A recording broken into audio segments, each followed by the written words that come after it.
Hello and welcome to Of the People. I am Robert Chernin. Thank you so much for joining us again. There is a new threat to America. That's right. The Constitution is a threat to American democracy. So says CNN. So says two quote unquote scholars from that place of knowledge, Harvard. And if you think I'm making this up, folks, I'm not. So on CNN, scholars warn, quote, that the outdated Constitution has put democracy at risk. Names Stephen Levitsky, Daniel Ziblatt, if I got that right, who are authors of The Tyranny of the Tyranny of the Minority. What these guys don't understand is the exact founding of the Constitution was to make sure that there was not a tyranny of the majority.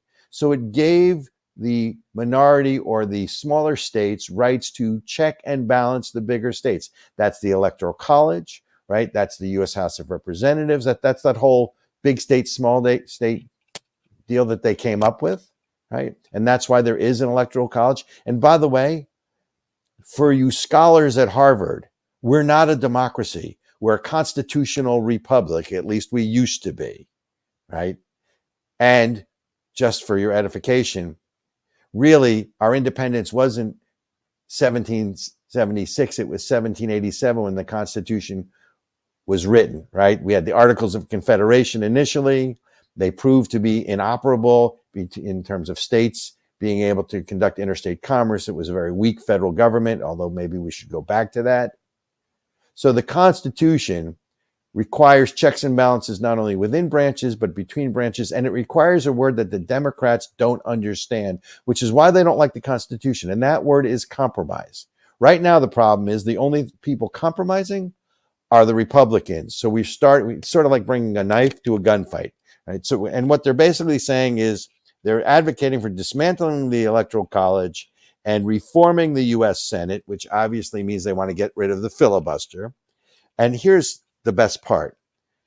This will, quote, bring us up to speed with our democratic peers and make America a more vibrant democracy. They should re-roll this tape, play it back from the beginning. Folks, we're not a democracy. We're a constitutional republic. At least we were until March of 2020. So next time you want to know the greatest threat to America, turn to CNN because they'll tell you it's the Constitution. You cannot make this stuff up. We'll be right back with the main segment of the show.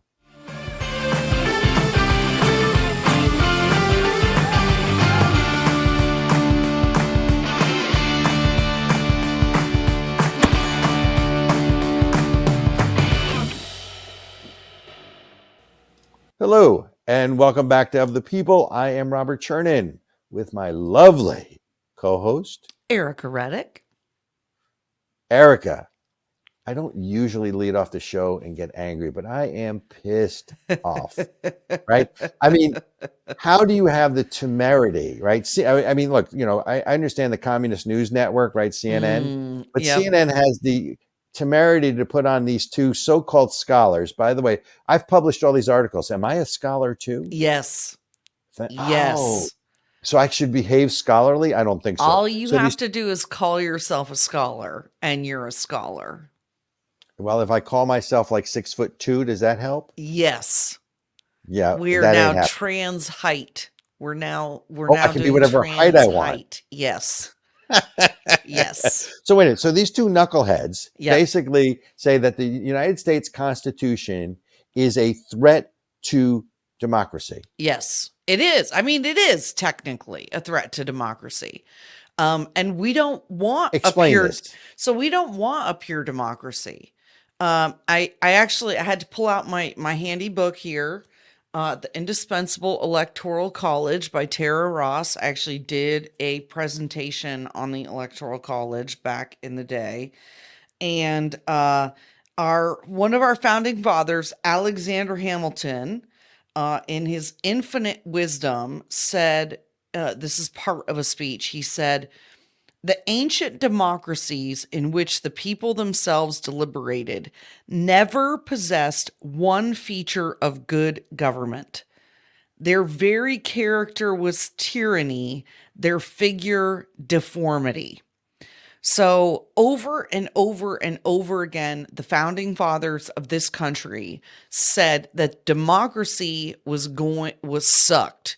And they called it names. They said how terrible it was. Don't hold back. Tell us what you really think. And I mean, some of these quotes are like pretty bad.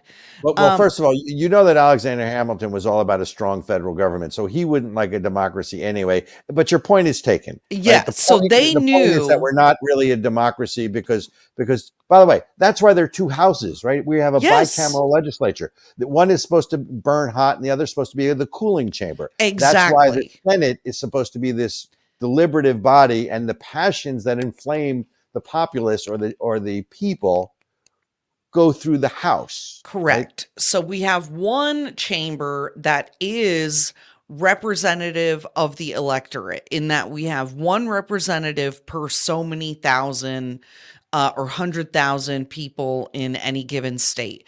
And so you have the voice of the people. You have the voice of the Democratic electorate, right? The whole people. But then, like you said, the Senate, which, part of the reason why they serve longer and things like that is because they're supposed to be the calmer ones who don't react and respond to the mob, to the whims of the people. We go, okay. But wait a minute. I don't want to get into sort of, the weeds. The weeds of operation. I mean, let's go back to CNN, because what CNN clearly meant by airing this. Yeah. And because I don't want to sort of, depends on how you spell democracy or your definition of democracy is. It depends on what your definition of the word is. Thank you, Bill Clinton. Where's the blue dress? Thank you. But clearly what they're basically arguing for is tyranny of the majority versus tyranny of the minority. And even though you can take them to task because we're not a democracy, pure and simple, we're a constitutional republic, what they're really arguing is that they don't want to give any credence or any weight or any power to anything other than the majority, and it should be pure majority rule, and therefore the Constitution is outdated. Of course, correct. I'm wondering how the Constitution is outdated, because these are the same people that think the Constitution is a living document. Yeah. Okay, so I mean, clearly what they're saying, because I mean, to me, it follows from that's why they don't want to teach civics. Oh, yeah. Because if people understood what the Constitution really said, this would be a different discussion. All they're trying to do is bury it. So they've marginalized it. They don't teach it in the public schools anymore. That's right. They don't really teach it in college unless, of course, you take a course on the U.S. Constitution, which, by the way, so I went to school in Canada, right? I went to McGill University in Montreal. Mm. I had to go to Montreal and select a course on the U.S. Constitution and the American government to learn in college, because I didn't learn it in high school. I went to a public school, how my government is supposed to operate. Mm. I had to leave the country to even get that course. And that was way before wokeism took everything over. It's wild. Yeah, I think that what is so fascinating to me about the conversations about the Constitution, and I think that they know this, but the average American doesn't, because of what you just said, which is that we don't study it. Our Constitution is very liberal. It is set up so that you can be you and I can be me, and we're not supposed to really be able to interfere with each other, except for in circumstances where we are infringing on each other's rights. And so the very people who call themselves liberal are actually fighting to get rid of the document that has allowed for things like same-sex marriage and all of the other progressive ideologies and whatever else that they're doing. You're arguing facts. They don't care about facts. No, this is why I'm saying, like, they are arguing for tyranny. And that's why I go, do they understand that they are literally arguing for the tyranny of the minority? We already have majority. No, I'm saying minority, because what has happened already is that so few people are actually engaging with their government. We have so few people, but that's what they want. We have so few people even voting anymore that we already are being ruled by only like 7 to 10% of the actual population of the United States. It is a very small sect of people who believe in all the nonsense that they're pushing on us, yet they have been able to take over and control the levers of power. They have been able to so wait a minute, mobilize people to vote where conservatives don't. Let me encapsulate this. So what you're really saying is, while they're arguing against the tyranny of the minority in favor of the tyranny of the majority, in reality, they are the tyranny of the majority. It's a minority, but it's just a different minority. It's their minority, 7 to 10%. Exactly. Yes. So that's what the point of the Constitution was, to avoid the tyranny of the minority or the majority. The whole point was that you shouldn't be able to get a minority of people together to then tell everybody else what to do. And so when you have people talking about how, we're run by an oligarchy, or the corporate, what is it called, Robert, when it's the corporations that are running it? I don't. There's a word for it. Crony capitalism. Yeah, whatever. Did you just whatever me? Yeah, no, I'm saying yes, exactly. Like whatever. There's another word for it, but it's basically like we've allowed this small minority of corporations and corrupt politicians to run our government and to run this country. Again, so when I was in university, there was a book written by a sociologist named Thomas Dye called "Who's Running America?" Now that's got to go back, folks. I am dating myself only because no one else will, right? So so that has to be like 1981. Okay. Right? So we're talking about 40 some odd years ago. Even back then, if you trace the corporations and the shells and whatnot, the power was sort of consolidated. That's not the issue. The issue I want to come back to, though, is really when you talk about the Constitution, you can't have it both ways. They want to amend the Constitution, yet they're trying to, let's bring Trump into this, right? They're trying to use the 14th Amendment, Section 3, by the way, to disqualify Donald Trump with charges of that he insurrection, and I forget the other term they were using, but basically, that he was trying to overthrow the government, et cetera, et cetera. Yeah. And I don't even want to get into the whole January 6th, what we know and what we don't. The point is they're trying to, on the one hand, use the Constitution to disbar their political enemy from running for office. Yeah. At the same time, they're trying to do away with the Constitution. Yeah. Of course. Right. And forget about the fact that, you're supposed to be innocent until proven guilty. No. So sedition and insurrection are things that have to be proved. It's sort of like, when you impeach someone, you then have to prove and remove them from office. Right. So yep. It's amazing to me that the outrage that I have, though, is we just take it. Yeah. And I am surprised. I mean, forget about the guns, but at least we need to hit the streets with pitchforks and farming tools and just so that way they won't feel that threatened, because you know how that works. God forbid you show a gun in public, all of a sudden you are you're militia, or you're an extreme right wing Christian. Of course, you're extreme right wing Christian. You're a threat. Well, by the way, if you're devoutly Christian, you're a threat to this government. Definitely threat. And we've already documented that. Jesus is very threatening. So when he was turning the other cheek, right?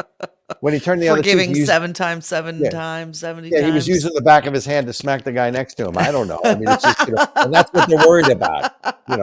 Actually, they're worried about forces they can't control. Yeah. That's what they're worried about. This is all about control. But so here's the other thing, right? Constitutionally speaking, I don't know if you saw this in the news, but so former Attorney General Ed Meese, who was the Attorney General under Ronald Reagan. Yeah, I was going to say, wow, that is a... He's 91. So again, we're going to stay on this Trump thing with the Constitution. Okay. So the thing that still gets me is you have Fani Willis, who is the Attorney General in Georgia, Yep, filing a racketeering lawsuit against a federal officer and sitting officer president, right? And no one has come out to challenge that. It's till Ed Meese. So Ed Meese just filed in district court under Article 6 of the Constitution. We're not even getting into the, folks, we're not even getting into the amendments. We're getting into the original articles of the Constitution.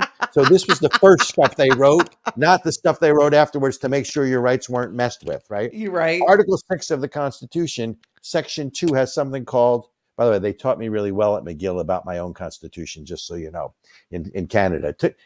That was the old Canada, not Trudeau's Canada. Article 6, Section 2 is the Supremacy Clause. And the Supremacy Clause basically says that federal laws are supreme and federal, goes through, it's not a lot of words either, right? So he has filed a petition in U.S. District Court, citing that based on Article 6 of the Constitution, that she can't bring a lawsuit against a president at the state level. So this, right? I mean, so it's going to be interesting to see how that plays itself out. Look, it's no different than the 10th Amendment in the sense that the 10th Amendment to the, which is the states' rights amendment, says that any right, it's the inverse, right? Right. Article 6, Section 2 says that federal laws are supreme, that you cannot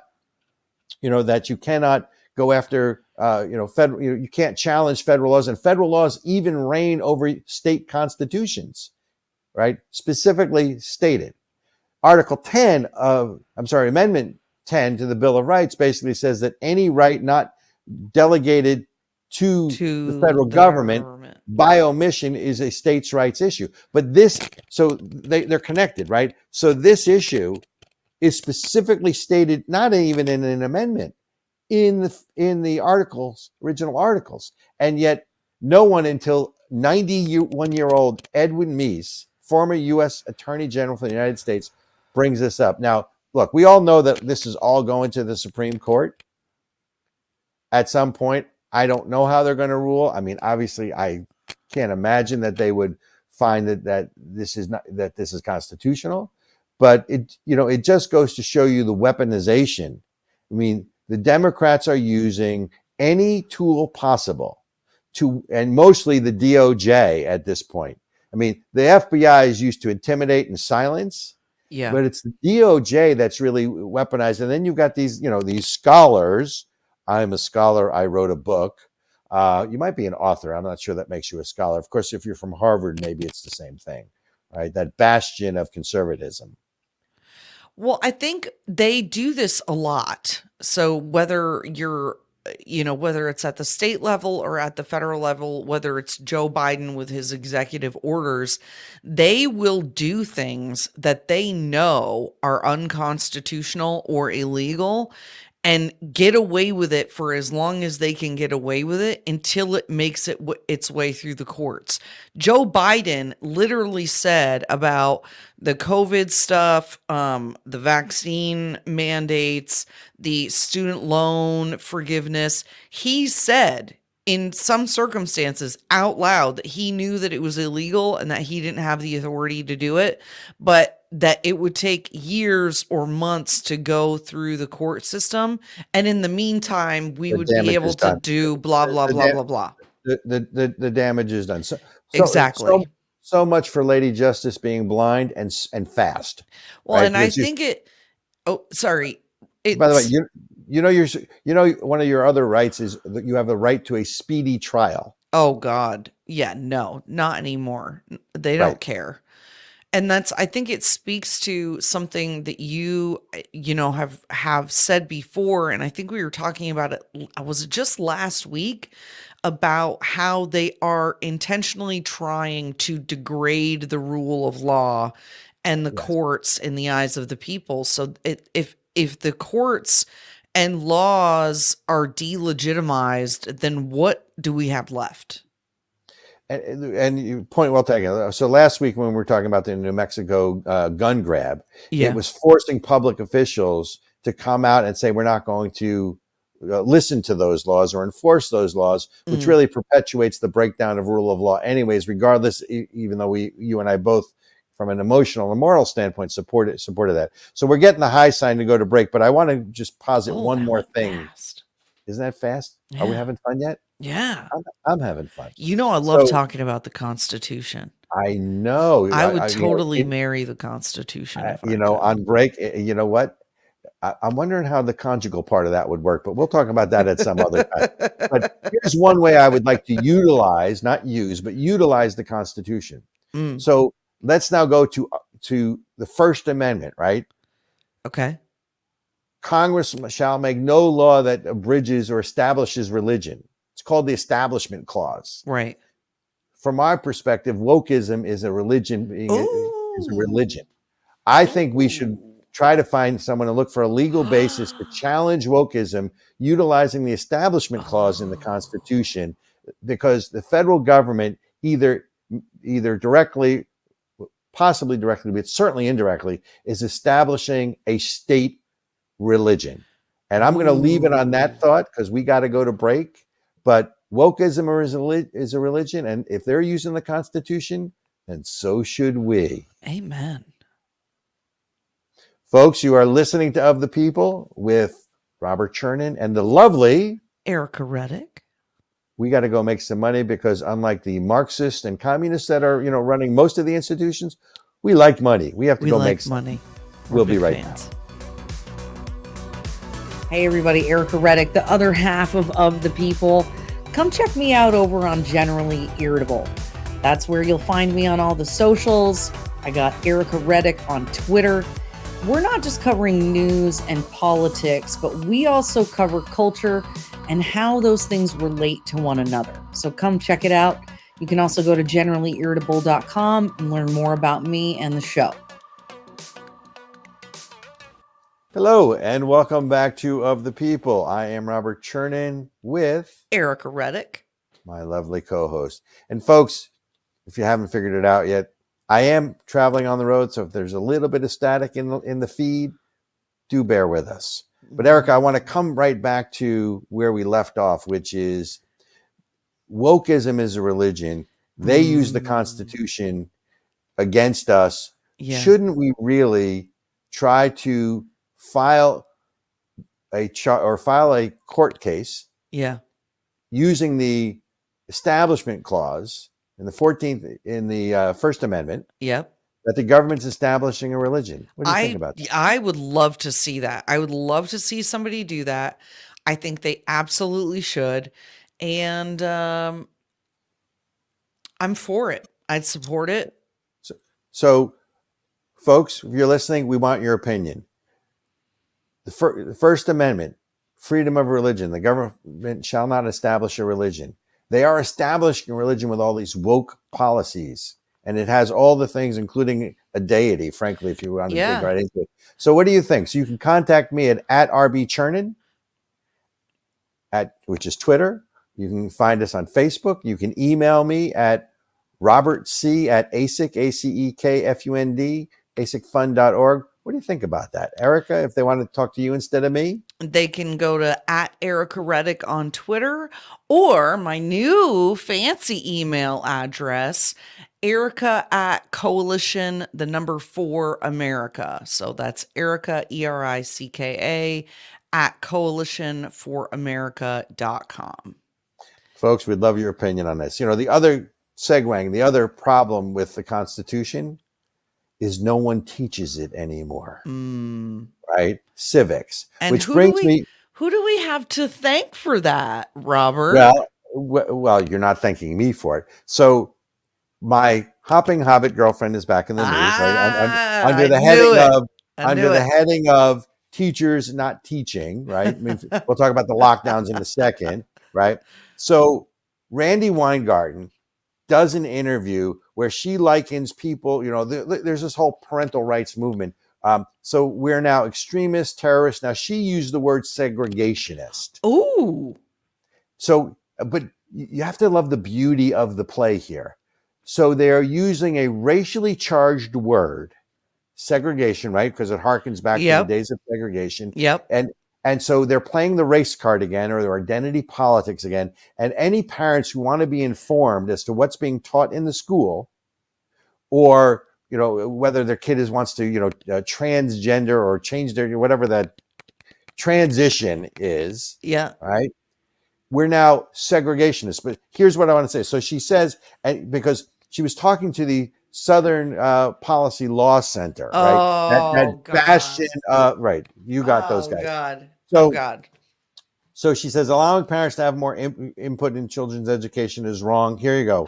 The same kind of roots that happened in the aftermath of Brown versus the Board of Education, which is separate but equal.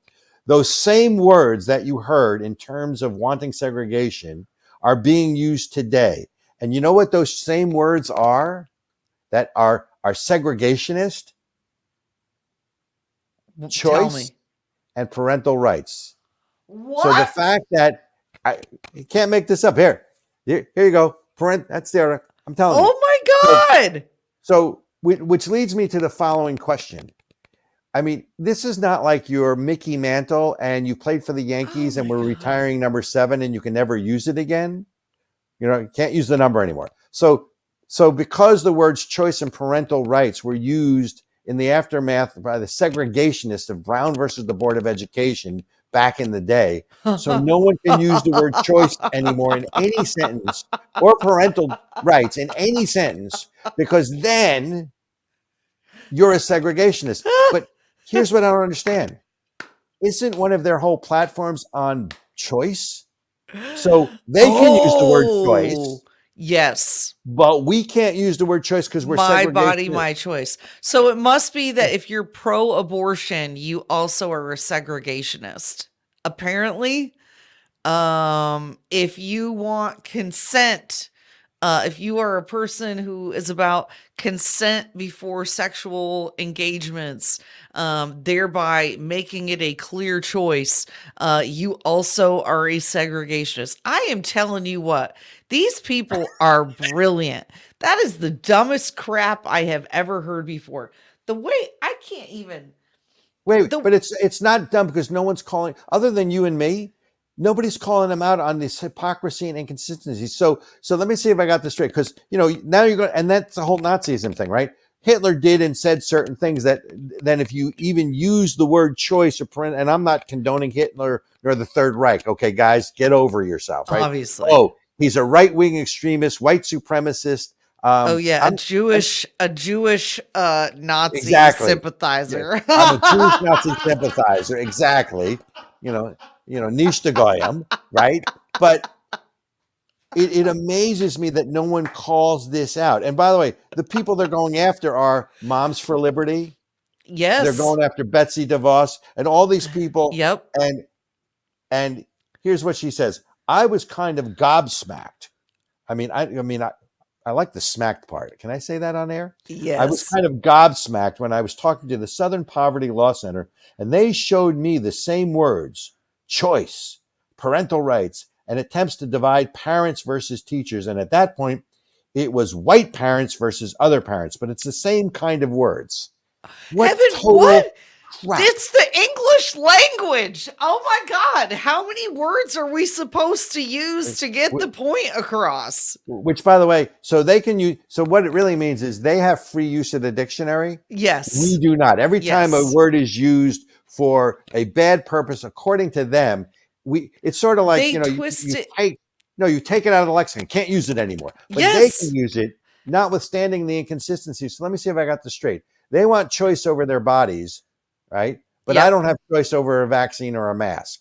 Or where your kid goes to school. Or where my kid goes. You're a Nazi. Or my kid goes to school, right? So it gets better, right? It really, like, I just have to say, there are moments where I feel like it's cliche at this point, but there are moments that we're having conversations, and especially on this show, where I go, oh my God, 1984 is literally coming true. George Orwell's book, 1984, is literally coming true, where words, they're literally trying to manipulate words as if they're the only people who can define them or say what they mean. But wait a minute, but that's part of what a new religion is. That's why wokeism is a religion.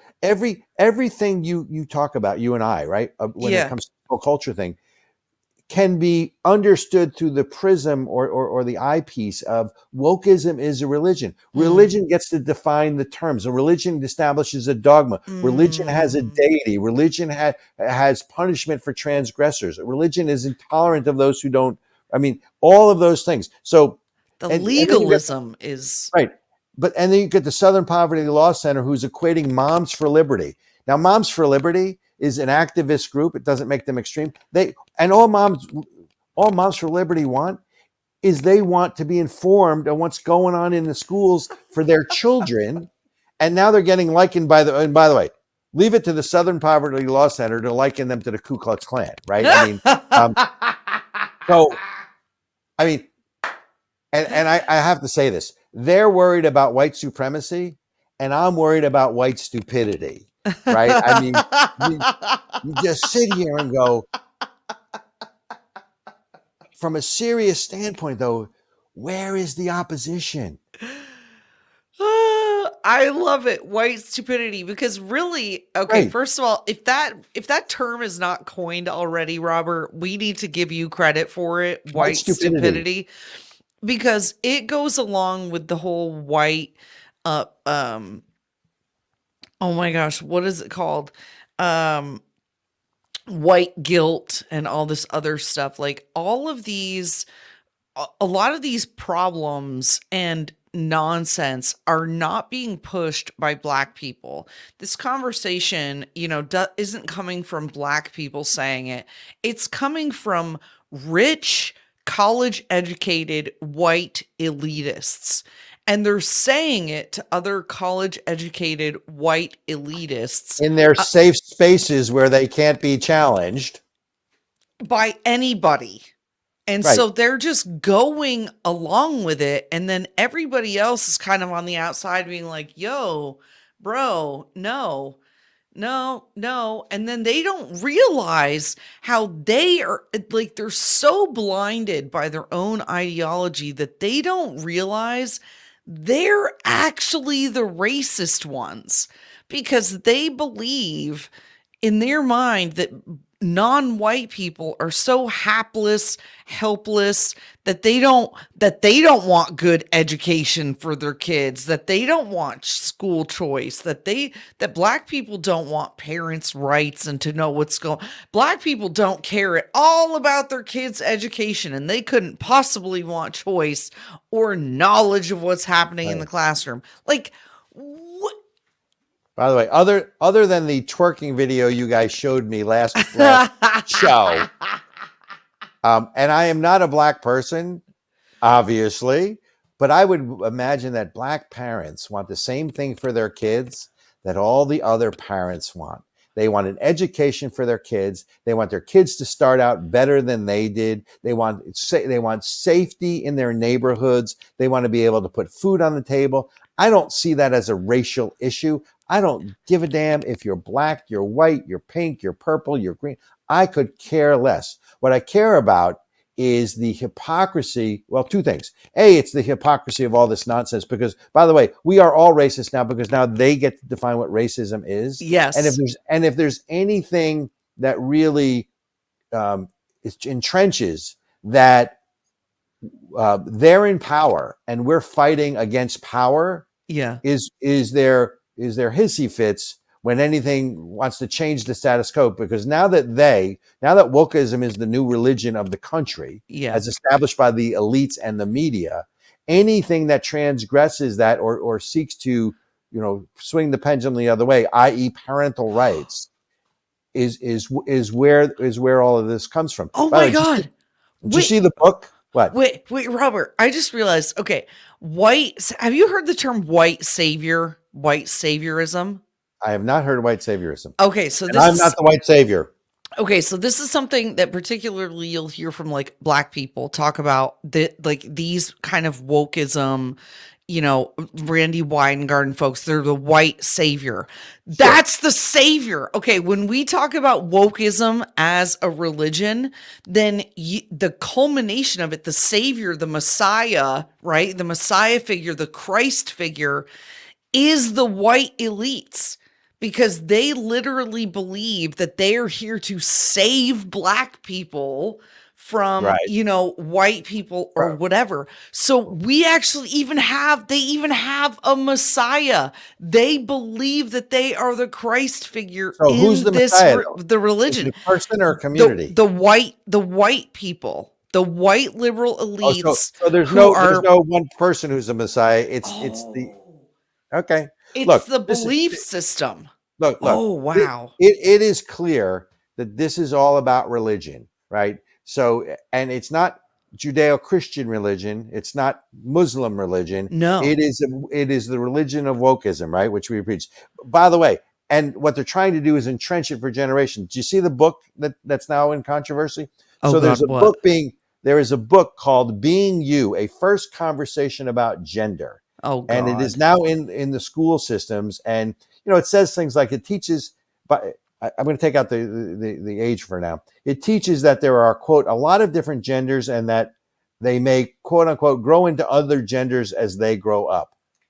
Now, I have a problem with the book, and we can show you pictures of it, but this book is being targeted to 2-year-olds through 5-year-olds, right? So it is called "Being You: A First Conversation About Gender." Here, I'll read you a verse from the book. When a baby is born, grown-ups might say it's a girl if their body has a vagina, or it's a boy if their body has a penis. Sometimes grown-ups aren't sure, but they choose the words girl and boy anyway. And it instructs toddlers on the concept of gender spectrum, saying there are a lot of different genders, and that some people are neither boys or girls, but both. They are teaching this crap to 2-year-olds to 5-year-olds. Okay. Have you ever talked to a 2-year-old? 2-year-olds can't even make sentences. Who on God's green earth is having that stupid conversation with a 2-year-old? This is now in a lot of public school systems. Okay. So again, this is a war on religion, right? And by the way, I juxtapose this. So there was a woman, I want to say, I think it was in Texas. There was it in Texas? Yeah. In a Texas school. She wanted to go into the school to see what was going on. They tried to make her sign a non-disclosure agreement before she could get into the school. Now they ultimately backed off of it. But if this isn't the battle lines being drawn here, through what? Let's end where we started, right? Teachers' unions are not about teaching, and they're not about students, right? Randi Weingarten, right? All the crap. It's a political organization that's meant to A, maintain the flow of money. Yep. Right. B, drive out ideology into the school districts, right? Yep. You've got the California School Board who calls anyone who's against transgenderism extremists. You have the diversity teacher in Colorado who wants to burn things down because his equity agenda was not being, we're going to put together a montage of the total attack on U.S. sort of moral, ethical, and constitutional principle, because there's so many different fronts here, but it all ties back to, it starts and it ends with education, right? And it has taken, the progressives or the wokesters or whatever you want to call them, 30 years to get here. You remember growing up? Well, you're younger than me. Growing up, the communists and the socialists, you'd hide in corners and they'd whisper about it. They're so brazen, it's out in the open word. Because they're in control now. And anyone who thinks they're not in control. So that's why when I say to people, well, I'm a conservative, or they say they're a conservative, I said, you're not a conservative. What the hell are you conserving? You can't conserve that which you've already lost, right? You can be a restorationist, right? You could, it's that whole, make America great again thing, in different terms. But, you have someone like Randi Weingarten who is using inflammatory words like segregationists to play the race card And let's not forget, there is a generation of kids that will be intellectually stunted. Yes. Because people like Randi Weingarten, in conjunction with, what's her name? Jill Biden, the first lady. Yep. Shut down schools and kept them closed for political reasons. Yep. And for power. Yep. So when this generation, who is now, and again, we've already documented, right? This generation, or the scores we're getting, we're at a 10 or 20 year low in math, and Johnny can't read or write anymore because we don't want him to read the Constitution. So it makes sense that they can't read or write. Yep. Right. I mean, let's not forget, folks, who to blame here. And I don't like to blame game, but this is all about the teachers' unions. This is all about the National Education Association. This is all about Randi Weingarten and the American Federation of Teachers. This is all about the California teachers' unions. Yep. Dismantle them. Dismantle them. Ban them. Disband them. Get rid of them. Period. We need to. Right. And then you've got, what was the superintendent of schools, his name, in Oklahoma? We need to look that up. There are some people around the country that are calling this out. And I want to say it's Walter. I don't remember his name. Perhaps Lord Benjamin. You can look up the superintendent of schools in the state of Oklahoma. But if you want to see someone who's doing it right, who's calling it out, and then, on top of education, you have my new girlfriend. I have so many of them, right? then there's Emily Drabinski. Oh, by the way, look, so Lord Benjamin now says that Ryan Walters is the guy. Folks, look up Ryan Walters. He is the superintendent of schools in Oklahoma. He's fighting the good fight. That's right. Right. But then there's my new girlfriend, Emily Drabinski. You know who Emily Drabinski is? Why is that name is familiar? I'm trying to remember why.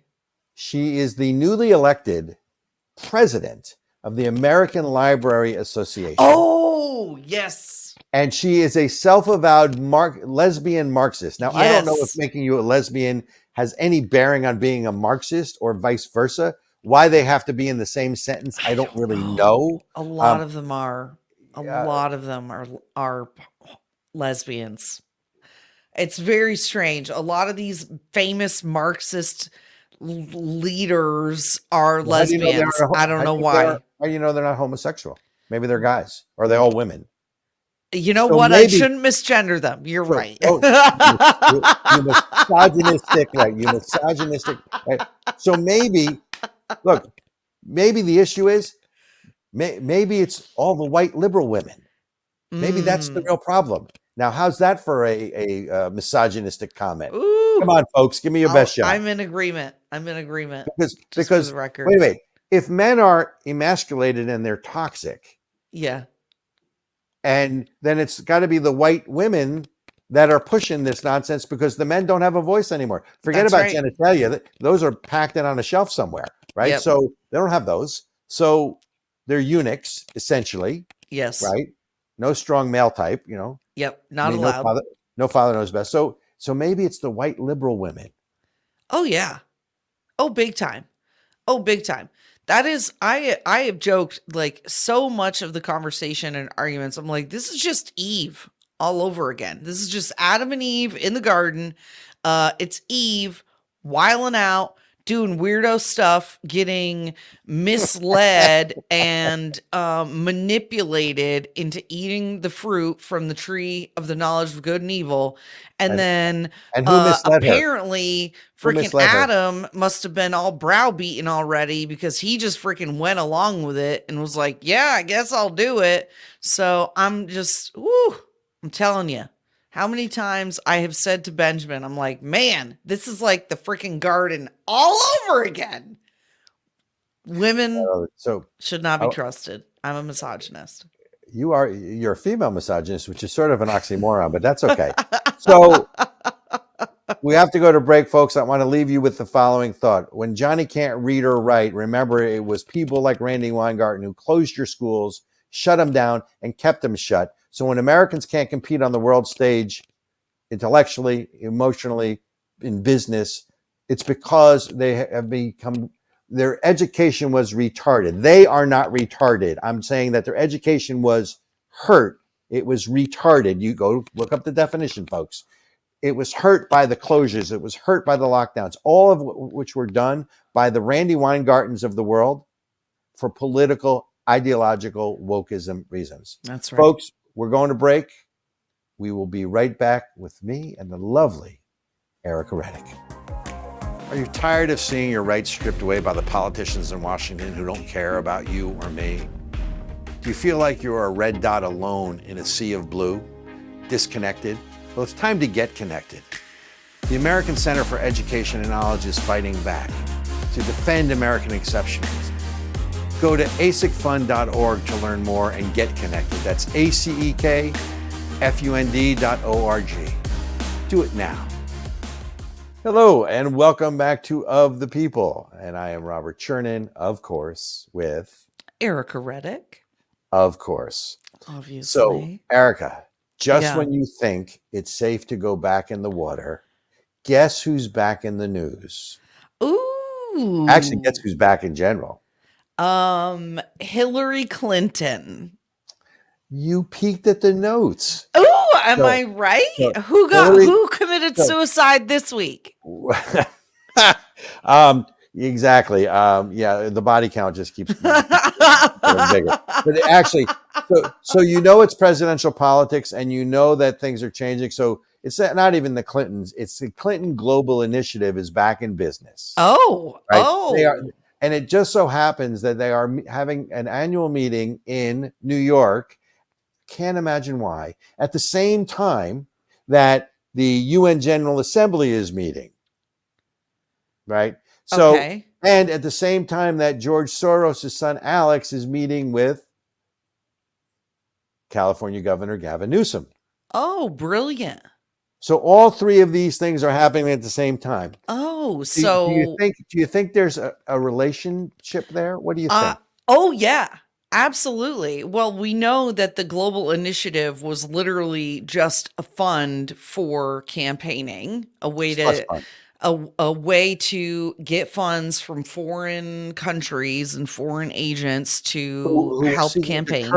But they were also seeking to curry influence with what they thought was going to be the future president, a la Joe Biden, Burisma, Romania, Russia, China. Same thing. Oh, brilliant. And so now Gavin Newsom, who is being sort of floated as a potential presidential candidate. Can I say he's being groomed as a presidential candidate? Hey, probably. Well, and much like the Clintons, he's got low moral standing, low moral values. What's the word for that? He's a moral degenerate? What? Yeah, dude, he screwed his campaign manager's wife. What? Yeah, I think it was his campaign manager. I missed that one. Or like his chief of staff. Like, yeah, that dude, speaking of the definition of the word is, that dude had an affair with someone's wife on his staff. So that dude is low moral character.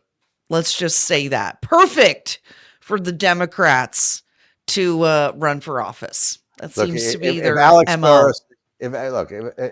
Let's talk presidential politics. If Alex Soros is meeting with Gavin Newsom, there's a reason. Oh, he's already formed a super PAC. I'm telling you now, Joe Biden will not be the nominee. He will either voluntarily choose not to run and say that my health isn't good, or the doctors won't let me, or for the good of the country, or some sort of banal comment, right? That's going to happen.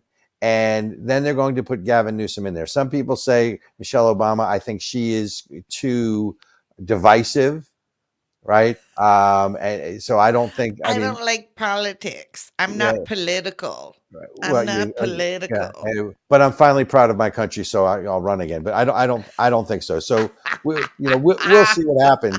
And this is at the same time, right? I love when I make you laugh. This is great. It's so stupid. These people are such dirtbags, and somehow they still get attention and money, and people take them seriously. Oh, I can't. Okay, I'm sorry. Okay, I got it. I'm getting myself together, Robert. Right, I'm sorry. and the other thing is, you got to realize the reason he's running is he's starting to walk back certain policies and certain extremist positions. So he is positioning himself as a moderate, or he's going to try to say, "Well, I used to."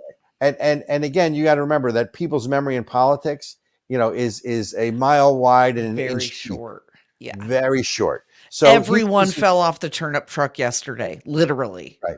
But I will tell you, if the Clinton Global Initiative has been restarted and the money's going to flow into those coffers, I don't think that she's going to run for president, but she's going to angle for a position in the Newsom administration because of all the influence she can bring. I mean, there's a nexus here. And I can't look, I'm not the smartest guy in the world. I can't be the only guy that can connect these dots and look at this and go, oh, that's this. This is what's happening. You can't be. You can't be. But so many people, so many Americans want to just stick their heads right up their sand pile and not pay any attention to anything that's going on.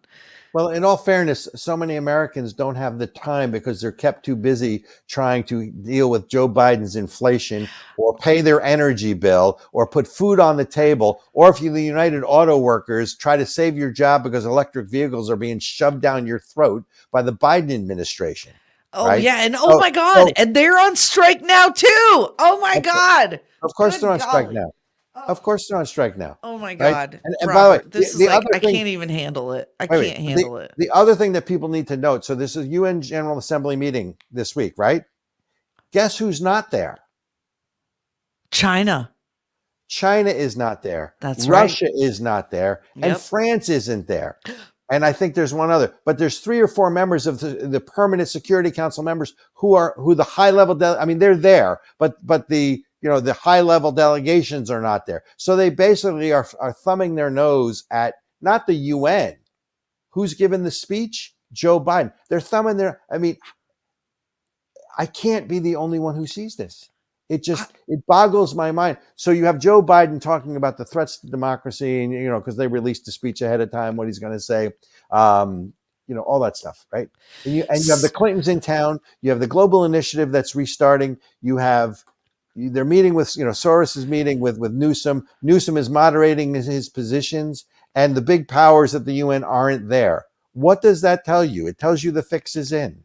This is so what do you think, Robert? I am really curious what you think about this. You have been saying this whole time that Joe Biden is not going to be the nominee, right? Absolutely. But the whole any amount of money. But the whole Democratic machine is like pushing Joe Biden. They're pushing Kamala Harris as the vice president. The media is really standing behind them, pushing it. Yet we see all of these things stacking up for somebody like a Gavin Newsom to kind of step in. What do you think is going to happen? Do you think they're going to pull, which amendment is it where you can deem the president like unfit? 25th. Do you think they're going to pull one of those? No. Do you think that they're going to impeach him and it's going to be the corruption? Like, how do you think they're going to reposition Gavin Newsom as the candidate? What do you think is going to happen? Okay. It's a good question. First of all, the sure telltale sign that things have turned against Joe Biden is both CNN and I think it was either MSNBC or ABC did an entire show on all the misstatements that Joe Biden has made. Really? Right?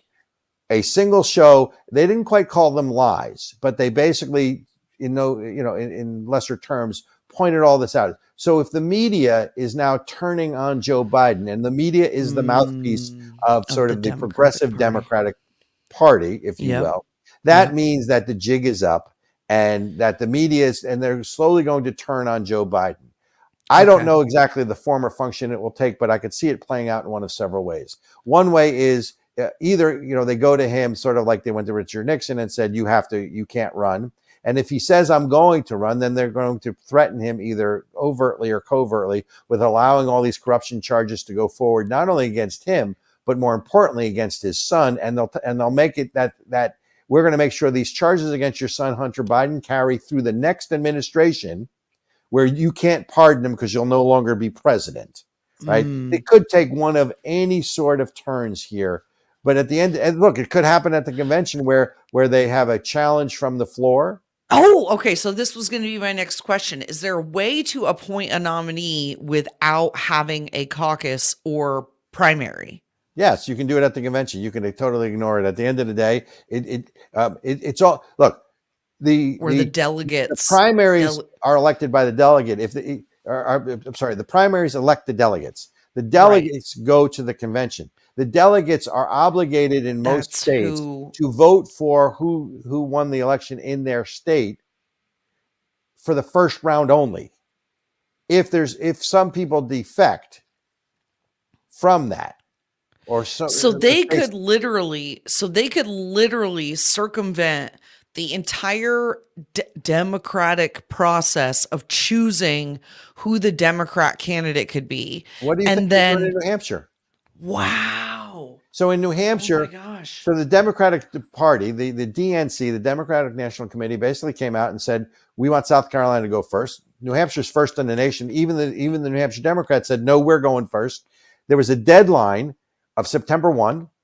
They've extended the deadline to October 14th for the New Hampshire Democratic Party to come in line with the plan, or they're going to basically de-electorate them, so to speak. They're going to basically prevent their electorates from being seated at the convention, the electors. What? It's all, the jig is up. The system is rigged one way or the other. And the constitutional republic that used to be known as the United States of America fell on March 20th of 2020, March of 2020. In any event, we are getting the high sign. This was a fun and fast show, and I love if I can make you laugh. Makes my day. Yes, lots of laughter today because you know what? What is it? Chad Honkler. This is the Chad Honkler show. Really? I thought it was of the people. Maybe not. Folks, look, we have to go to break, but look, we are on every podcast platform. Find us, download us into your feed, leave us a review, email me, comment, like, share. I can take your best shot. Ericka probably can too, but she's a little more genteel and delicate than I am. You wouldn't know it though. So comment, follow us. Give me your best shot. Email me at robertc@asicfund.org or Ericka. It's Ericka at coalition for America.com. That's right. It's been a really good show. Thanks for listening with us. We will see you next week. Bye, guys.